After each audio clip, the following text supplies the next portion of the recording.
Hi, എല്ലാവർക്കും സുഖമല്ലേ? എന്തൊക്കെയാണ് വിശേഷം?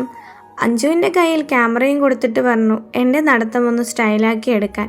ക്യാമറാമാൻ്റെ എക്സ്പീരിയൻസ് കുറവാണോ എൻ്റെ സ്റ്റൈലിൻ്റെ കുറവാണോ എന്നറിയില്ല, അതങ്ങ് മെനയായില്ല. ഈ സ്റ്റൈലും കാണിച്ചുള്ള നടത്തം ഗോൾഡ് സൂക്കിലേക്കാണ്. ഒരു 9 വർഷം മുന്നേ ഞാൻ കണ്ടിട്ടുണ്ട്. ഇതിപ്പോൾ അമ്മയെ ഗോൾഡ് സൂക്ക് കാണിക്കാൻ പോകണമെന്ന് പറഞ്ഞപ്പോൾ അഞ്ജുവും കുട്ടേട്ടനും തരപ്പെടുത്തിയ യാത്രയാണ്. ഇവിടെ വന്നാൽ ഒരു സ്വർണ്ണപ്പണിക്കാരൻ്റെ കലാവിരുത് കാണാം. എന്തെല്ലാം തരത്തിലാണ് ഗോൾഡ് ഓരോന്നും ചെയ്തു വെച്ചിരിക്കുന്നത്.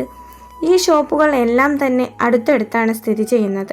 അതുകൊണ്ട് തന്നെ എല്ലാ ഷോപ്പിലും വ്യത്യസ്തത നിലനിർത്താൻ ഓരോ ഷോപ്പുടമകളും ശ്രമിക്കാറുണ്ടെന്ന് തോന്നുന്നു. അതിനാലാകണം കാഴ്ചകൾ കണ്ട് നടക്കുമ്പോൾ കണ്ണിന് ആനന്ദവും അത്ഭുതവുമാണ് ഉണ്ടാവുക. നമുക്കും ധരിക്കാനുള്ള ഡ്രസ്സും ബാഗും പോലെ തുടങ്ങി ലൈറ്റ് വെയ്റ്റ് ഗോൾഡ് വരെ. അതുപോലെ തന്നെ സിൽവറിൻ്റെ കളക്ഷനുമുണ്ട് വേറെ. ഗോൾഡ് വെച്ചിട്ട് ഇങ്ങനെയൊക്കെ ചെയ്യാൻ പറ്റുമോ എന്നായിരുന്നു ഒരു ഡൗട്ട്. ചെയ്യാൻ പറ്റുമെന്ന് അവർ തെളിയിച്ചു. പിന്നെ അടുത്ത ഡൗട്ട്, ഇതൊക്കെ ആരെങ്കിലും വാങ്ങുമോ? തീർച്ചയായിട്ടും നമ്മൾ വാങ്ങില്ല, എന്നാലും ആവശ്യക്കാരുണ്ട്. അതാണല്ലോ ഇതൊക്കെ ചെയ്തു വെച്ചിരിക്കുന്നത്. ഇതിൻ്റെയൊക്കെ ഇടയിൽ ലൈറ്റ് വെയ്റ്റ് ഗോൾഡിനായിട്ടുള്ള ഷോപ്പും കാണാം. എനിക്ക് തോന്നുന്നു അവിടെയാണ് നമ്മൾ ഇഷ്ടപ്പെട്ട് കുറച്ച് സമയം നിന്നതെന്ന്.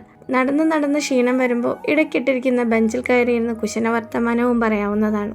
കുറച്ച് കഴിഞ്ഞ് നോക്കിയപ്പോൾ തിക്കും തിരക്കും.